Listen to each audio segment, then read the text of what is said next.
हरिओम. आत्माराम त्यागनिरूपण भाग 8. सुरुवातीच्या 7व्या घेऊया. जयास लटिका आळ आला, जो माया गौरीपासूनी झाला, झालाची नाही तया रूपाला, रूप कैचे.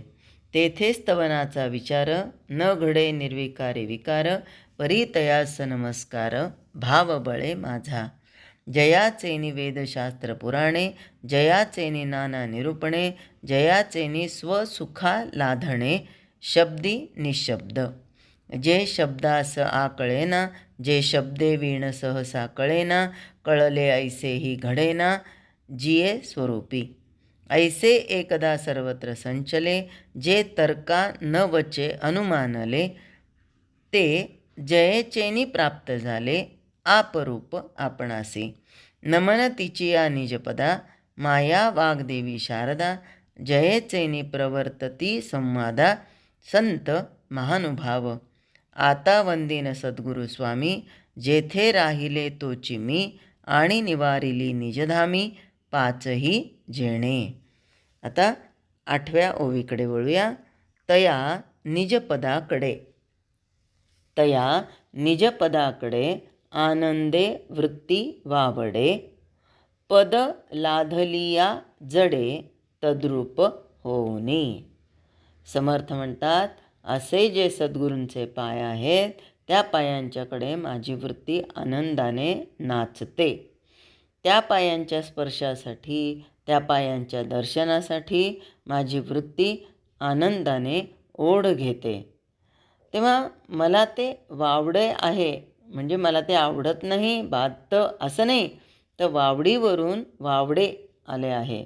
वावडी म्हणजे आकाशात जो पतंग उडत असतो, नाचत असतो, हेलकावे खात असतो, तसा सद्गुरूंच्या दर्शनासाठी, पदस्पर्शासाठी मी असा हेलकावे खातोय, मी असा तळमळतो आहे, नृत्य करतो आहे.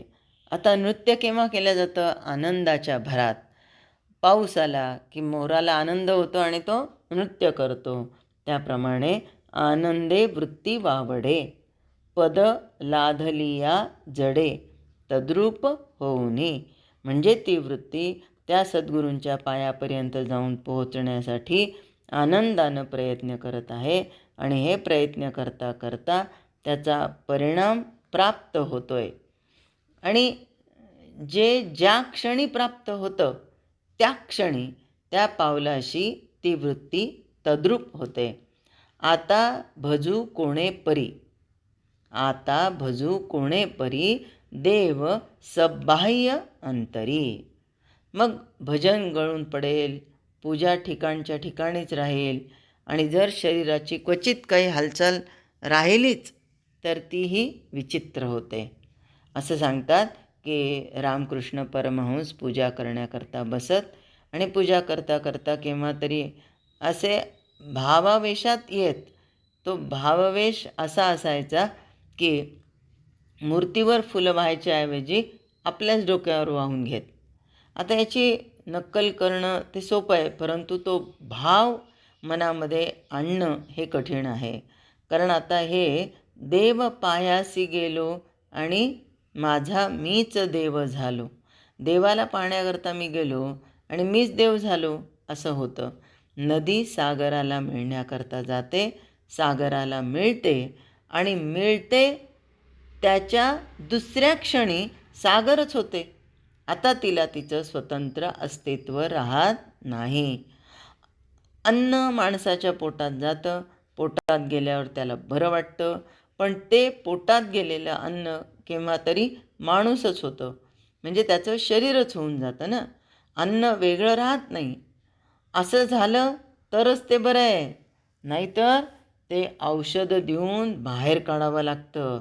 आणि म्हणून भक्ताची व्याख्या समर्थांनी कशी सांगितली की जो विभक्त नव्हे तो भक्त, अशीच केलेली. इथे तेच सांगतात की तया निजपदाकडे आनंदे वृत्ती वावडे, पद लाधलिया जडे तद्रूप होऊनी. हरिओम. जय जय रघुवीर समर्थ.